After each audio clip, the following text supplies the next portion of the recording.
বিনা নোটিশে সড়ক ও জনপথ বিভাগের উচ্ছেদ অভিযানের প্রতিবাদে সকাল ৮টা থেকে অনির্দিষ্টকালের জন্য উত্তরবঙ্গের সব পেট্রোল পাম্প বন্ধ রাখার ঘোষণা করেছে রাজশাহী বিভাগীয় পেট্রোল পাম্প মালিক শ্রমিক ঐক্য পরিষদ।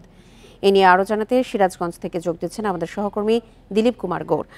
দিলীপ, সকাল ৮টা থেকে যে অনির্দিষ্টকালের জন্য পেট্রোল পাম্প বন্ধ ঘোষণা করা হয়েছে, এর মূল কারণটি আসলে কি, আর এখন সাধারণ মানুষের দুর্ভোগ কেমন দেখছেন? আমি আপনাকে জানিয়ে রাখতে চাই যে নওগাঁ জেলাতে পেট্রোল পাম্প ছিল, যেগুলো কয়েকটি পেট্রোল পাম্প ছিল যেটা হচ্ছে সড়ক ও জনপথ বিভাগের জায়গার উপর ছিল, সেইগুলো সড়ক ও জনপথ বিভাগ বিনা নোটিশে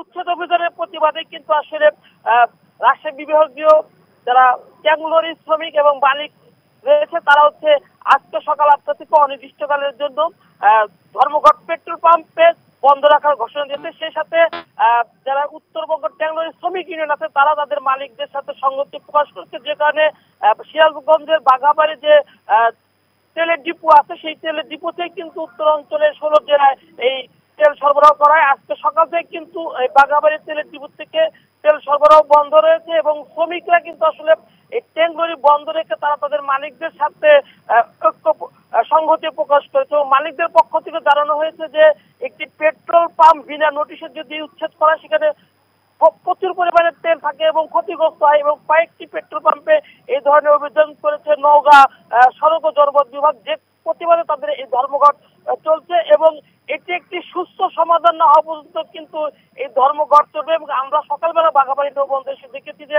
এখানে যে পদ্মা, মেঘনা, যমুনার যে ডিপো আছে সেই ডিপো চালু থাকলেও ট্যাঙ্কগুলোরই কিন্তু ডিপোতে ঢুকছে না এবং কোনো তেল উত্তোলন করা হচ্ছে না। যদি এই তেল উত্তোলন না করা হয় তাহলে কিন্তু উত্তর অঞ্চলে তেল সরবরাহ বন্ধ থাকলে পাম্পের ক্ষতি হবে। বিশেষ করে এখন কিন্তু ধানের আবাদ চলছে, সেই ধানের আবাদ সেচ চালাতে কিন্তু প্রচুর পরিমাণ তেল প্রয়োজন হয়।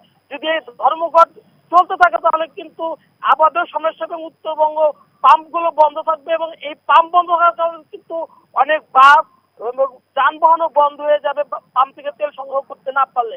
তবে আমরা এখানে জেনেছি যে মালিকদের সাথে সড়ক জনপথ বিভাগে বৈঠক হওয়ার কথা আছে, সেই বৈঠক হয় তারপরে কিন্তু আসলে এই অনির্দিষ্টকালের যে পরিবহন ধর্মঘট সেটা হয়তো প্রত্যাহার হতে পারে। একটি সুস্থ সমাধান না হওয়া পর্যন্ত কিন্তু এখানে এই ধর্মঘট চলবে এবং বাঘাবাড়ি থেকে তেল ডিপো থেকে তেল উত্তোলন বন্ধ, পাশাপাশি ট্যাংলরি যে শ্রমিক রয়েছে সেখানে শত শত ট্যাংলরি কিন্তু বন্ধ রেখে এখানকার শ্রমিকরা ধর্মঘট পালন করছে। তো মূলত আসলে এই তেল উত্তোলন আমরা কথা বলেছিলাম ডিপো যারা দায়িত্ব রয়েছে ম্যানেজার, তারা কিন্তু জানে যে ডিপো খোলা রয়েছে, যদি কোনো ট্যাংলরি ঢোকে তবে তারা ডিপোতে তেল সরবরাহ করবে। কিন্তু এখানে শ্রমিক ইউনিয়নে যারা নেতৃবৃন্দ আছে উত্তরবঙ্গ ট্যাংলরি শ্রমিক ইউনিয়নে আজিজুর রহমান, তিনি আমাদেরকে জানিয়েছেন যেহেতু মালিকরা ধর্মঘট পালন করছে তাদের সাথে তারা সংহতি প্রকাশ করছে এবং মালিকদের নির্দেশনা ব্যতীত তারা কোনো তেল ডিপো থেকে উত্তোলন করবে না এবং তেল সরবরাহ করা হবে না এবং মালিকদের নির্দেশনা না পাওয়া পর্যন্ত কিন্তু তাদের যে এই অনির্দিষ্টকালের ধর্মঘট সেই ধর্মঘট চলতে থাকবে।